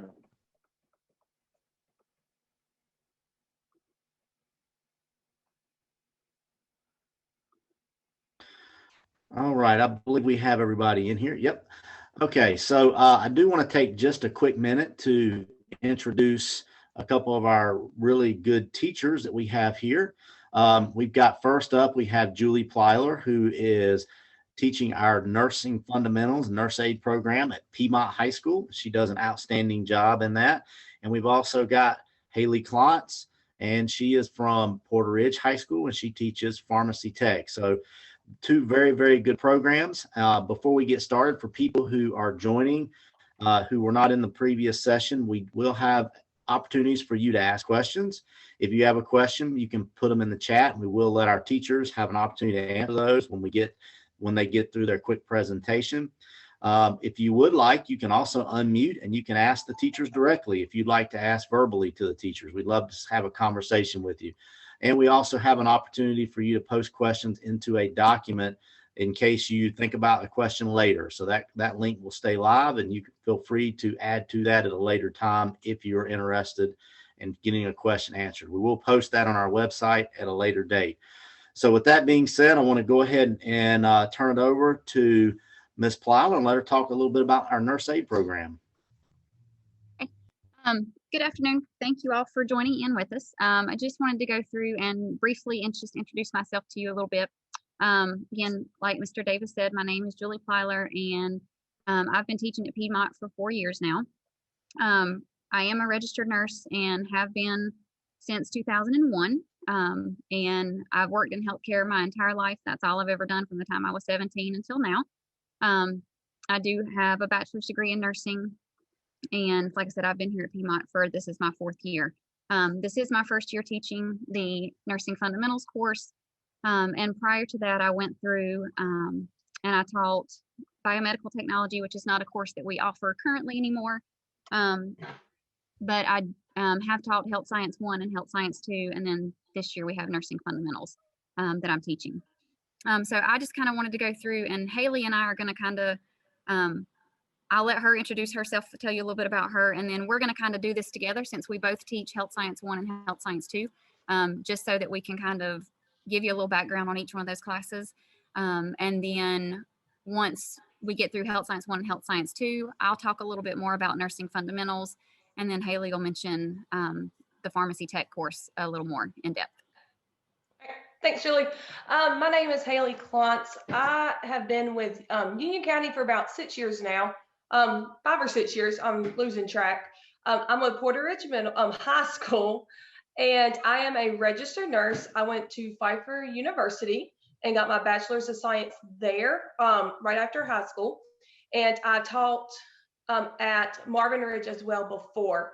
I did a couple of years in the nursing world, and the opportunity to teach actually came available quicker than I thought it would at Marvin. So I took the opportunity there, and I've been here ever since.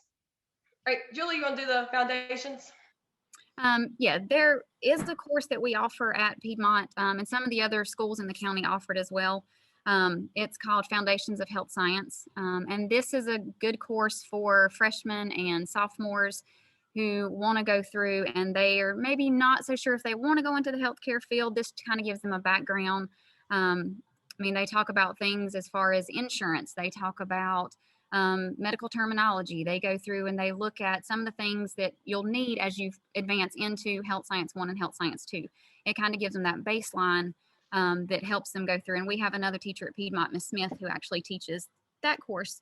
And so it's one that they go through abbreviations and how to draw up medication in a syringe and how to read a syringe. And I mean, something as simple as measuring somebody's height. It's amazing how many kids don't know how to read a ruler anymore. And so they get a lot of that foundation to try to help them move further into Health Science 1 and Health Science 2. So it gives them the opportunity to actually see maybe if this is something they're actually interested in. Because I had a few kids in Biomed and Health Science 1-4 that once they got into it, like, yeah, this is not for me. This is not what I want to do. But Foundations of Health Science kind of gives them that background and gets them leaded in the right path. So let me go ahead and talk about Health Science 1 just a little bit. That is an honors class. And this kind of leads you into the pathway to the CNA program, to our Nurse Aide Academy. And with Health Science 1, this is the first step towards a career in healthcare. In this course, you're going to focus on human anatomy, physiology, the human body, different diseases and disorders that affect the body, and how to recognize and respond to first aid emergencies. Students will learn about different healthcare careers within the context of the human body. They go through projects, which is a little different right now with COVID because we can't do a whole lot of, we've got to keep our social distancing. So COVID's thrown a little wrench in some of that, but we're trying to be creative and find ways to make it work anyway. We've got teamwork, we've got different demonstrations that serve as instructional strategies to try to help reinforce the curriculum that we teach. We explore each body system, except the heart and lungs. That's now a part of Health Science 2. And then they have to go through and they have to master medical terminology. And that is a tough part for a lot of them because they don't realize how important spelling is and prefixes and suffixes and root words. And so they do have to go through and master that medical terminology. We go through different projects and activities. We try to do some hands-on activities as best we can, socially distanced, to where they can work together to understand the complexity of the human body. And then I'll take Health Science 2. So after completing Health Science 1, students have the opportunity to take Health Science 2. If they decide to move on to Health Science 2, the course is developed to help students expand their understanding of the healthcare industry, including employability skills. So they learn how to write resumes, they do job applications. We even have an interview skill course that they take and get a little certificate from it that is available for them. And it really helps them understand what they're being asked during interviews and how they can better themselves while doing the interview. We also have the safety and infection control procedures. So we teach them all about different infections, how the procedures would go with those infections. They also learn about OSHA, which OSHA is pretty much in all careers, but we do a 10-hour OSHA course. So they have 10 hours they need to sit at the computer and do the course, but then they get a certificate at the very end that allows them to put it in their wallet because it's a little hard laminated card that they get now, and they just put it in their wallet, then they can use it for any job that they apply for. It looks great on the resume as well. We also do clinical skills. So we teach about pulse, respirations. We don't do blood pressure anymore. They took that away, but some of us still teach the blood pressure because it's important. Again, with COVID, we've had to really change some of the ways we do things, and we have to do more videos that they send in to us because of the restrictions. Now, once we get back into the swing of things, we'll do all that hands-on activities.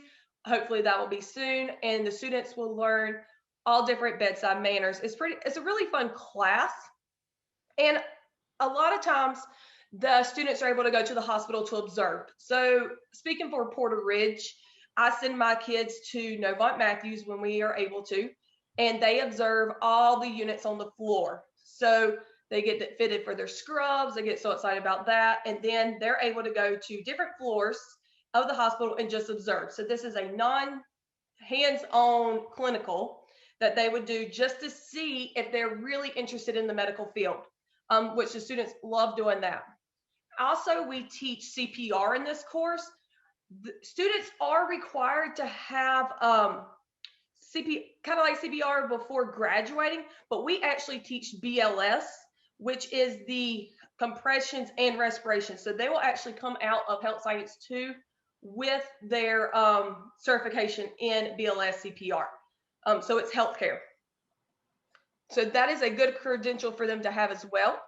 I'm making sure I cover everything. I'm sorry, this class is very full. To reinforce their knowledge, we do, again, hands-on activities and presentations, including creating resumes, like I said before, and then we take part of job interviews.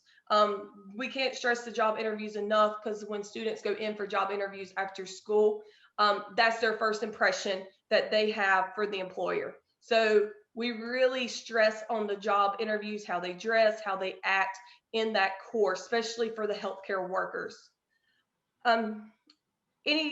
Now in this course, we talk about respiratory and circulatory, which we used to talk about in Health Science 1, but since it was so much information, we have now put it, the state has now put it in Health Science 2. Julie, can you think of anything else for Health Science 2? I don't think so. Sound like you covered everything. Good.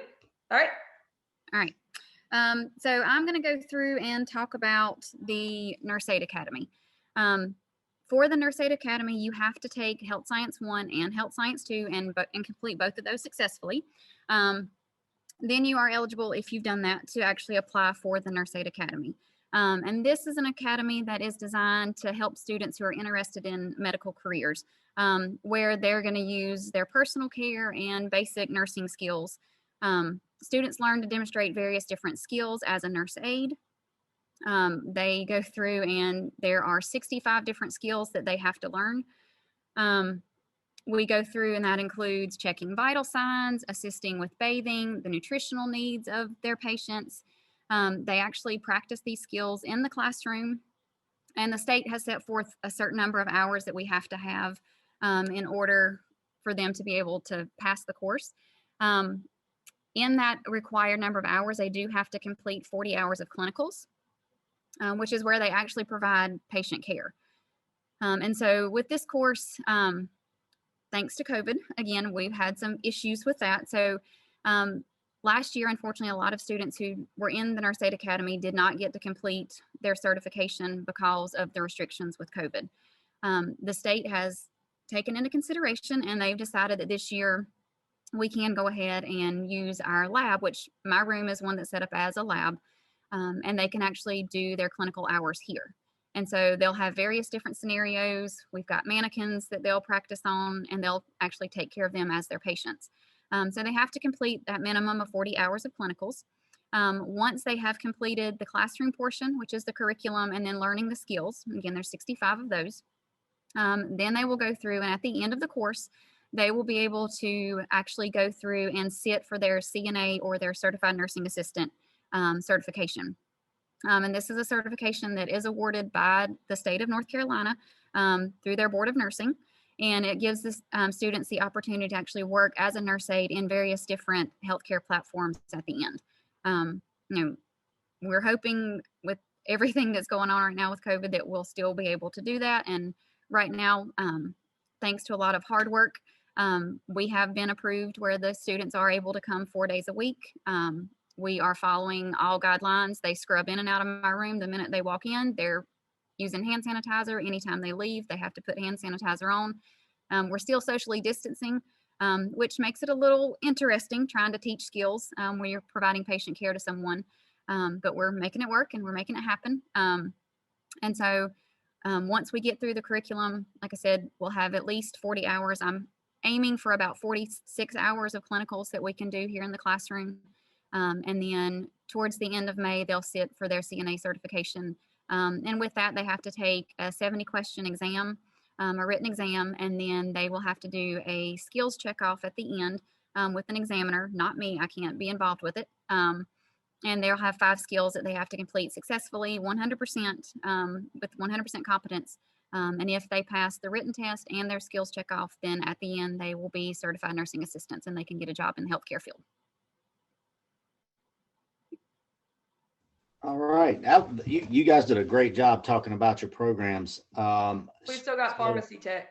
So yes, I was going to say there was a pause there. So while we have a quick pause, is there any specific questions real quickly about nursing fundamentals? I know we are nurse aide. I know we get a lot of questions about that real quickly, and then we'll move into the pharmacy tech, because I have a feeling there'll be some specific ones about that as well. No specific questions. Okay, good. All right, we're gonna let you keep rolling then. So if students decide to go the pharmacy technician route, I teach pharmacy tech at Porter Ridge High School, and then we also have a pharmacy tech program at Weddington High School. I receive students from, right now I have students from Piedmont, I've had students from Sun Valley in my program. I know the Weddington teacher has students from Marvin Ridge in her program, which is very good that we're getting students from other schools. So with pharmacy tech, this is for students that are interested in pharmacy. Now, I tell my students in health science too, if you don't want to do the CNA route right now, that do the pharmacy route. We're learning about the medications that you're going to learn in nursing school, medical school, and it's a great base to get the understanding of. So I would have loved to have a course like this in high school, because once I got in nursing school, all the medicines they're just thrown at you, and that it would have been nice to have a good background of the medications before getting into nursing school. With pharmacy tech, we do labs in our classroom. So my classroom is also like Miss Fowler. She has the nursing assistant lab. Mine's pharmacy. So mine looks like a pharmacy. I have all medication bottles, which are filled with candy or buttons, not actual medications. My students are able to make, we made different, I'm trying to think of what we've been doing. Last week we did a lab equipment, so they had to make sure they knew all the equipment that we'd be working with in the lab. We're going to be making Happy Hiney butt cream one day. We also make capsules. We put them in blister packs like you would see at the nursing home. The students also learn how to put order entries, dissecting prescriptions that doctors write to make sure they understand it and they're able to fill it. And also even understanding what is a valid prescription and what's not valid. So at the end of this course, they take their PTCE, that is a pharmacy tech examination or certified examination, sorry. That is, if students pass that, they will become a certified pharmacy tech. So then they're able to go work in the hospital setting if they would like, or they can even go work in the community setting. So think of our small pharmacies that we have, CVS, Target, anywhere where there is a pharmacy, these students can work at. My students right now are really studying hard. This is a really good group. Their goal is to work as a pharmacy tech in college so they can get more experience. So hopefully they'll all be able to pass their examinations. They'll become certified pharmacy techs. Right now I have a student, once she turns 18 in March, she already has a job at the pharmacy that she's going to be able to work as we have class. And then once she becomes certified, she'll get that pay increase as a certified pharmacy tech. So if students are not sure what they're wanting to do, pharmacy tech is a good base for the medications. So if they know if they want to go into the medical field, everybody uses medications. So that is why pharmacy tech is really good. Nurse aide is really good. I took nurse aide whenever I could. You have to have it for nursing school. So both programs are really good for students who are interested in the medical field to be in, because this is their completion course for the health science pathway. If I have any questions in pharmacy tech, I'll answer anything that I can. Yeah, that'd be great. If there's any questions specifically about pharmacy tech, then we'll kind of open it up for general questions. I don't have any yet, so Okay, perfect. if they come in, I'll do it. If you have any questions about either one of these programs in general or any of the other courses that they've talked about, now's a great time to do that. Feel free to put them in the chat. Mr. Plyler will relay them, or you can unmute and ask verbally. So either way will work. We'd love to give you just a minute or so if you have any questions to ask. One of the questions for the group was, are these courses only offered at Porter Ridge and Piedmont? And the answer is no. All the health science courses, Health Science 1 and 2, are offered at every high school in Union County. The certified nursing assistant is offered at Piedmont and Forest Hills as an academy that students can travel to.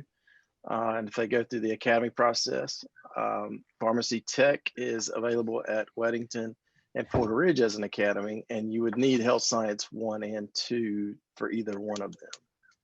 So one thing I want to add on with what Mr. Plyler said, because I know that we've had questions the past few days about what is a CTE Academy. Basically, a CTE Academy is a pathway, a CTE pathway of courses that we do not have at every school, and then we allow students to apply from other schools and provide their own transportation to travel to those schools and take those courses. So if a student at I'll pick one. We'll say Sun Valley High School is interested in being in Miss Plyler's nurse aide class. She's taking health science 1 and 2 there. Then she can apply through the academy process, and where there's seats available, we will move them into give them the opportunity either at Forest Hills or at Piedmont if there's a spot in Miss Plyler's class. The one thing about this program, it is very popular. Each course that we have, each class can only have 10 students in it, and that is not a Union County. That is from the certification board. But there are reasons for that, to allow them to learn those skills and have the time to do that, and have the kind of the small groups to be able to perform some of those things. So, but we do work with that. You can find information about the academy process on the ucpscte.org site. So I'd encourage you to look at that if it is something you think you may ultimately be interested in moving towards. Another plug I want to give is for Major Clarity. Major Clarity is another program that we have for 6 through 12 students. If you are already a Union County Public School student, you go to your single sign-on with Clever, and you can access Major Clarity. In there, you can learn about careers with through these pathways. And if you're trying to decide on pharmacy tech or a nurse aide career, there's some assessments and some activities that you can do in there where you learn about those, and it will steer you toward which one may be the best fit for you if you're trying to make a decision. So I would encourage you to look at that. Also, if you have other questions, I would encourage you to get to know your CDC at your school, and they can help you talk about these pathways and navigate the academy process when you get to that point. So with that being said, I've covered a lot there. If there are any other questions, we can take them now. I have one more. Well, actually, I got 2 more. What is the timeline for each program for a student to be certified? And let's start with Ms. Plyler.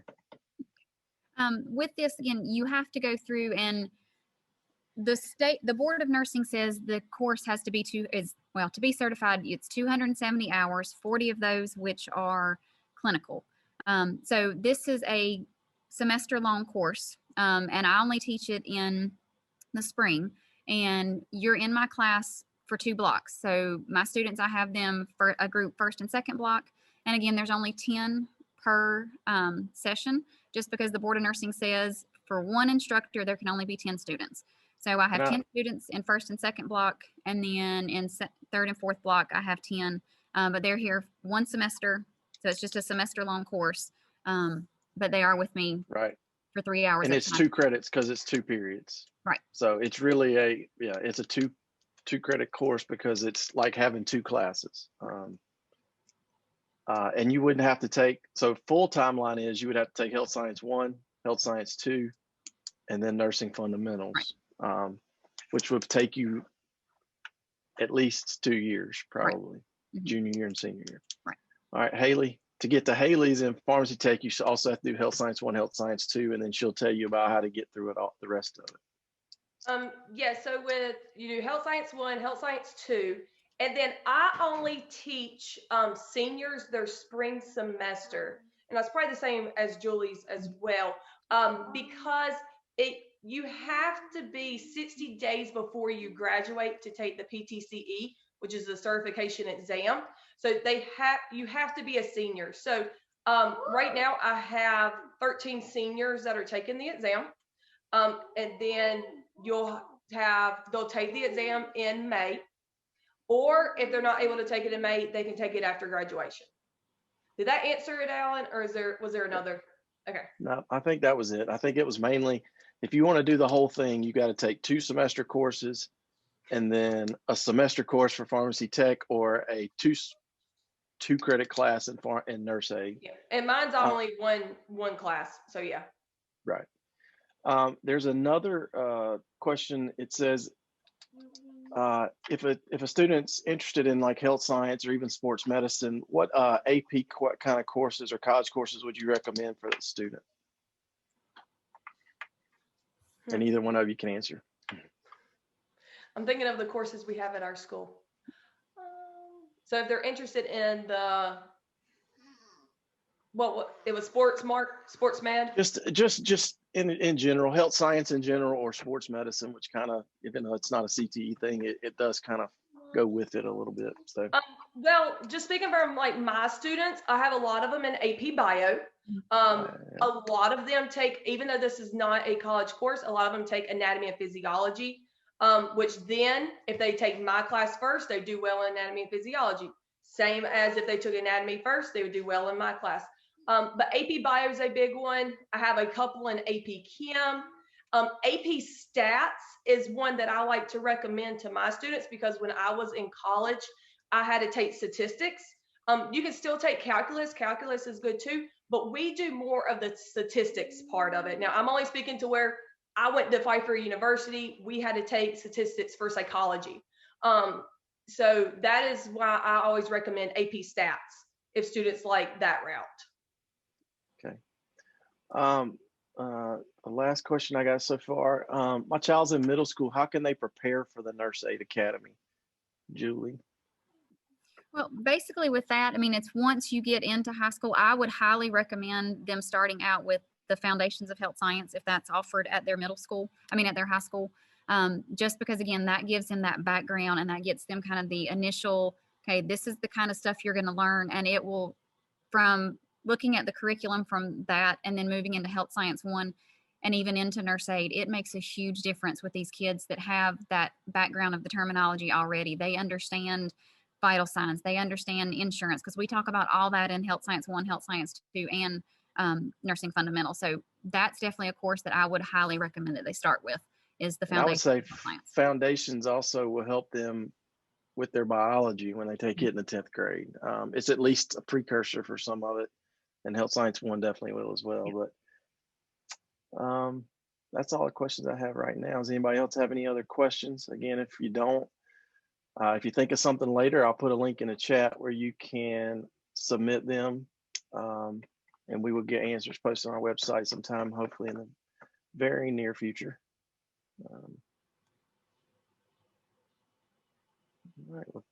All right. I want to say again, just thank you to our teachers who spend time on the evening after they've had a long day of work. Appreciate all you do, and thank you for taking time. You guys did a great job explaining your programs and answering questions. And for those of you who maybe attended late, it came in late, this session will be recorded, or is being recorded, and we will have this posted sometime in the next day or so, and you can access that via the ucpscte.org website. So again, thank you all for attending tonight. I hope you have a great rest of your evening. And again, we have another session on Saturday with some more of our programs. So I encourage you, if you are interested in those programs, to attend that one as well. Thank you very much. All right. Thanks, everybody. Hope everybody has a wonderful evening. Thanks, Al. You too. Thank you.